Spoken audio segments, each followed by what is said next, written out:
arigato, guys, and welcome to X019. And I am so excited to kick off the panels where I am joined from Nexon, KartRider Drift DS producer, DS Choi, and also Chris Van Hook, the marketing director. Thanks so much for joining us. It was amazing. Thanks for having us. It was amazing last night, seeing that trailer on Inside Xbox. How was it? It was really, really great. I think, again, thanks to our Xbox for being a great host. I think it was a really amazing reveal. Saw a ton of beta registrations yesterday, and a really exciting esports match. Yeah, totally. Yeah, because everyone can go start signing up for the beta for the game right now, can't they? Oh, yeah, definitely. Yeah. So, also, on the show last night, we got to see that esports match, that 1v1. How was that for you to have people see it for the very first time? Oh, it was very nerve-wracking for me, very much. Because, I mean, anything can go wrong, and anything, all that kind of stages, but it was pulled off beautifully for me, and it was really, really well done. And actually, when seeing the race and being actually presented to everyone at the same time, and actually seeing how people were actually watching it, that made me really, really happy. Well, it's the amazing gameplay as well. There were so many small little, from my perspective, there were so many small details in the way they were moving around the map. The gameplay looked amazing. Yeah, I think for me, whenever I'm watching pros player, I will never be able to do that level of drifting, and I'm like, oh my god, that's so beautiful to watch. But only for right perspective. I think sometimes you might not be able to see it, but it's all the skills are condensed to perform a beautiful line, which is just so beautiful to watch. Well, I think we can see that with the gameplay that we've got going on screen. That's the way that players kind of will drift into corners to really take advantage of the game mechanics. Because we're talking backstage about the number of ways that pros can drift around the map. Yeah, and this is the meta of the game. Basically, the game's designed to perform in certain ways, but I think pro players have been able to play so much to the point where they're now actually being able to figure out their own ways of driving even better and drifting even better. Because the game's all about drifting, they're somehow actually figuring out a way to drift in the straight lines as well, and also go faster, which is amazingly hard to do. But if you do it right, then you can actually go faster than any other people. Just drifting straight down the straight line. And be faster than people who are just accelerating. It's a thing, and when we saw that pro matchup, it was the small details in terms of the way that they navigated around the maps, which look beautiful, by the way. Yeah, I think the environment's a really strong part of the game. Yeah, and I think, if you look at it, it's Unreal Engine 4 graphics. I think, on Xbox, 4K resolution, Xbox One X enhanced. It looks beautiful. Yeah, super great. Also, one thing on the maps as well, is there kind of secret routes that people can take advantage of, or is there kind of straight, is it like a straight circuit? Oh, no, there's definitely a lot of those things, actually. And I'm pretty sure some players even find ones that the development team was never intending to do. But the ones that we made it into the game for is that more risk-reward kind of scenarios. Some of those actual shortcuts are much harder to pull off, but it shaves a lot of time. Is that something that you'll see pro players do during a race? If they're behind, they've had a bad start, and it's a high risk. Yeah. But they'll do it to try to get back in the race. Yes, that actually definitely happens. And if you actually mess up on that, that becomes a bigger problem for them because hey, now you lost more than 5 seconds in total. Yeah, totally high risk, high reward. Yeah. And we've also got to see various new modes. Yeah. With the announcement yesterday. So we have the first mode we got to see was item modes. Can you tell us a little bit about what item mode is and what players can expect to experience? So item mode is basically our version of a kart racing game with items. And basically, you're on a track and you're breaking one of these boxes and then getting the item inside, using that item to attack, or doing a rock, scissors, paper kind of thing where you're actually defending against or expecting what to come and then queue up the defense item. A good example for this would be probably a UFO item. So when you actually get a UFO item and use it, the opponent will basically be abducted by the UFO in the air. And but the better thing about this item is that you can actually do an anti-UFO as a person who's being affected by it. Oh, the video's playing. So is it the person calls in the UFO and then it'll go to the first fight? So this actually basically slows you down, and this gives you a chance to actually win over like that. But the benefit of having an anti-UFO is, so shield doesn't block it. Do we have a footage? I think we're going to see. So No, the I UFO think comes that- in, yeah. and then we Oh, kind yeah. of see him getting abducted. And is there, like, if they've got the anti-UFO, You shoot it up, and then the UFO gets basically shot down and move away from you. But Yeah, is there still a skill ability with that? It's not you just got the item, you still have to time it I correctly. mean, a lot of it Yes. is like paper, rock, scissors, right? It's like knowing the exact sort of item to counter the item that's being used against you, as well as kind of that split-second time. And I think for me, like playing the demos yesterday and playing some people that came by, like again, just like I missed it by a split second. I was like, no, I was in first place and I just lost. Yeah. It's like that heartbreaking moment. It's like, oh yeah, I'm going to get across the line, I'm going to cross the line. And then this UFO comes, and you're like, I oh know. no, everyone's just gone past me. Yeah, but the first place player will actually be getting a lot of anti-UFOs and shields, so you can actually anticipate those kind of attacks. And especially if you're in the final lap, you should be able to queue up all those items correctly. And we also Yeah. have an item exchanger, so you can get up to 2 items, or different cars maybe have different item numbers you can get, and you can actually switch it to the tiles so that you actually queue up the right item that you're expecting to have hit you. So we saw the UFO. There's also a barricade item, which, Yeah. how does that work? As you're seeing on the screen, basically you put up the 3 barricades in front of the players, for the top player. And the benefit of this item actually is that you're actually putting up 3 walls for everyone. Meaning, even if one hits and then breaks off the barricade, the other barricades are going to be still remaining. That's going to be catching other people. So too. it can stop 3 players in one go. And Max. I'm guessing you take advantage of that bit where you know you're calling it, so you'll kind of veer into places you know the barricades aren't going to go. Yeah, so if you're actually expecting that you're going to be being attacked, maybe you want to be on a like slightly right or slightly left lane Yeah. because, you know, barricades are going to be right at the center of it, and there are some small gaps in between. So you're expecting it, then you can maybe able to swivel around it. Yeah. But Yeah. that's all the skills that it requires you to Yeah, and do the thing it. about it too is like anytime DS describes the barricade, he's like, I can get 3 players with it, and he has this like smirk on his face about it. It's just like that thought going like, I'm behind, but I got a barricade. It's great. Oh, yeah. Also, we've got one of the other items that we've seen being used is the water bomb. Yes. Right. Yeah. So we've got some gameplay of that right now. How does that work?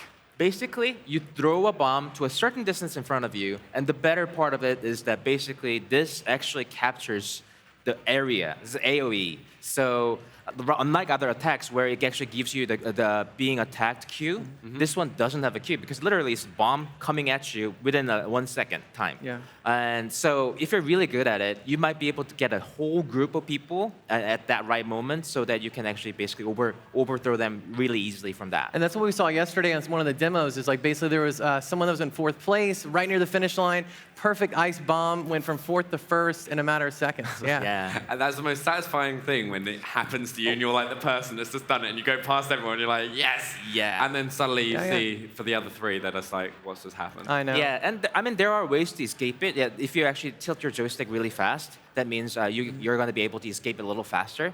And as you've seen on the screen, I think that just goes back to us seeing the pro players play yesterday. There is that level of skill and skill curve that you can Yeah. get better at this game. The more you play, the more you experience it, the more you learn Yeah. the maps, the more you learn about how to use the items. Yeah. What else can you expect other players to kind of take advantage of? I think one of the other items that we actually see being used often, and the thing that I hate the most would be the magnets.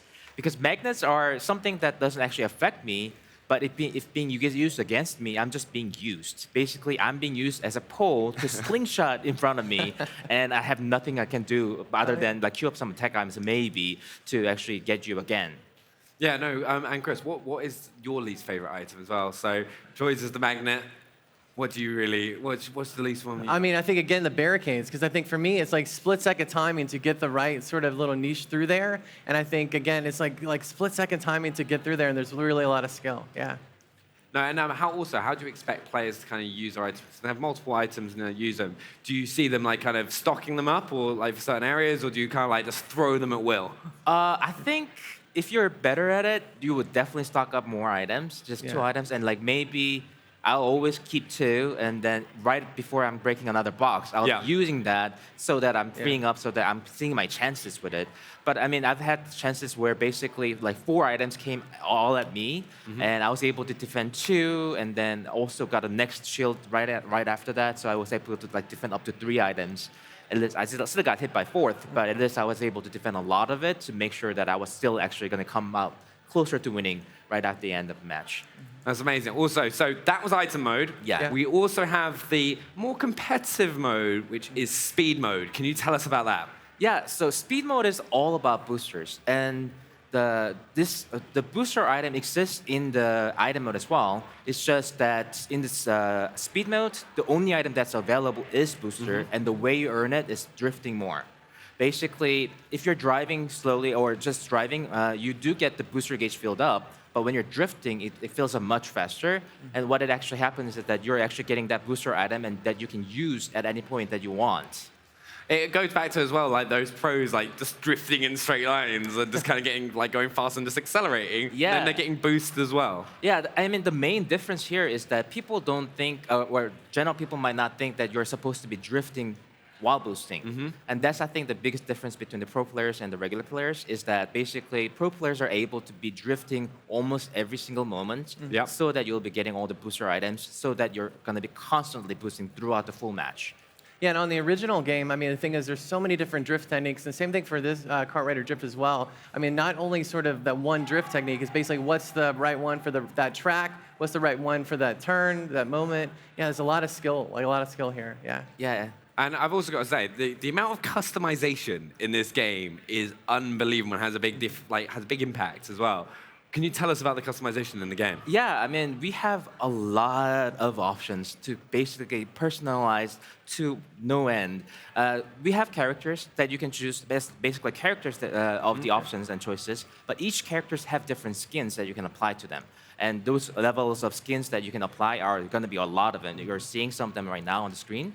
I love that hat. Yeah, and there's a lot of emotes that you're seeing actually doing and performing too. Those kind of things you can actually basically set it on different kind of moments for like a winning the race or like losing or forfeiting or like all those kind of moments can have different emotes applied to them. And we already have a lot of them actually also prepared for each of the characters. And I think the great thing about it is being a free-to-play game, being a live service, we're constantly having updates, constantly adding content, and then every season we have a ton of content coming in. So that means new carts, new characters, new emotes, new booster trails, everything coming in constantly. Yeah. And you might be able to just see some of it, but like carts can be customized from like the front and the middle to end of the chassis, as well the tires and the booster trails. And also the colors and the wrappers around it is something that you can customize, and sometimes you make it your own versions of it too. And is that going to change the performance of the cart at all, depending on the stuff you choose? Or All those customization for the cart part is going to be mostly cosmetic.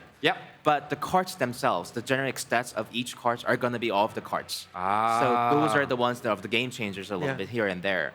And there's probably some carts that are better for certain tracks. So you got to really notice the sort of think about it and be strategic about what you choose. Yeah. I think that's what I'm loving. The more I learn about this game is the amount of depth and like the kind of that skill curve that you can have from like different skill play. The more you play the game, the more you learn the maps and the how to approach different situations is going to affect how you set up for each race. I mean, it's definitely that kind of case where, especially for the speed mode, even for item mode, it's all the rock, scissors, paper for playing the game that you're playing. But for the speed mode, it's really about the tracks and how well do you know it. Because like, let's say there's like more than 20 different drifting techniques, but you need to do that in a quick succession to do and find out exactly which drift technique you should be utilizing for that particular turn, and right next to what another one. So it's almost a combination of those things at right succession to make it a successful turn and successful run of an actual track. Yeah, and also just one thing as well is, are there certain items that can only be used for certain carts? Yeah, there will be those kind of cases as well. Like, so basically, item card specialization is basically you might be getting some kind of immunity to a certain items, or you might be actually getting some different cosmetic effect applied to your item that you're placing onto the ground. So that's the special part about what the item cards are, whereas speed cards are basically more customizable to the chassis part, and also different stats that's more relevant to the actual speed matches. Yeah. And also, one of the most important things with any game is the fans. What are you most excited for fans to kind of experience and play with KartRider Drift? I think it'll be the acceleration and drifting. Like the fact that I'm able to make 180-degree turns over and over again with ease, and having that actual be a cool experience that is the part that I'm actually most thrilled about, and I think people would love.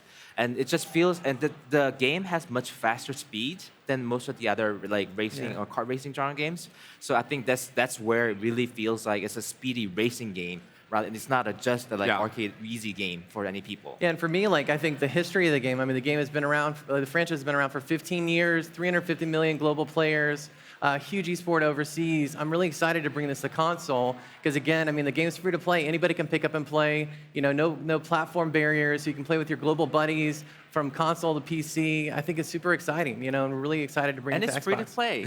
I know. Is it free? Is it free? There's no barrier there, right? It's right. Yeah. So everyone at home who's watching as well, do make sure you sign up for the beta because it is, from what I've played so far, it's so much fun. And have you got any advice or tips for people who are looking to be first as much as they can? What can they do to kind of get that gold trophy?